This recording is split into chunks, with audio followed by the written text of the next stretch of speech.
Mick, what's your hope for the season to come? Well, I suppose from my own point of view, from the Wexford Youth's point of view, most important thing for us is that we get the structure right from the start. We realise that on the field of play we're obviously going to struggle a little bit for the first year or two. It's going to be very difficult for us to match up to the more experienced players that are in the division. But we intend to put a very good structure in place. We'll be well organised. Even though it's amateur in status, it'll be professional in every other aspect as to how we run it. We've still a good bit of work to do on the complex. Facilities will make a big difference at the end of the day. We'll have a very good setup when we're finished, and it'll add to the whole professionalism of what we're trying to do. But we're very much a community-based club. It's an all Wexford team, very young. Their average age is 21. Most of them played for the Wexford Youths in the league side at some stage over the last 10 years. And we were very good at under 18 level. We've probably the best record in Ireland over the last 10 years. Beaten the Aircom League themselves twice in 2000 and 2005, and so most of them are coming from that background.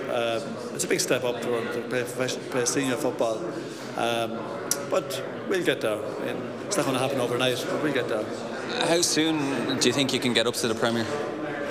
Well, realistically, I'd say we'll be into our third season before we can challenge. But I think if we get the framework right from the start, and I mean, it'll be a very disciplined club. There'll be a strong ethos, and I think it'll grow in a healthy fashion from there. No doubt it's going to be tough, but give us third season, we'll challenge anything. I suppose a lot of people might be surprised that, Mick Wallace, you were so involved with soccer in Wexford. A lot of people mightn't have known about it before, so it must give you great excitement to be involved at such a high level now. Well, to be honest, I have been very involved already, right? So it's not really a big difference to me, you know. I've been managing the Wexford under-16s and under-18s for years. 16 years I'm managing the Wexford Interleague Youth side. So I mean, really, I'm working with the same people, really, you know. I don't see a massive difference, only a little bit more time consumed, you know.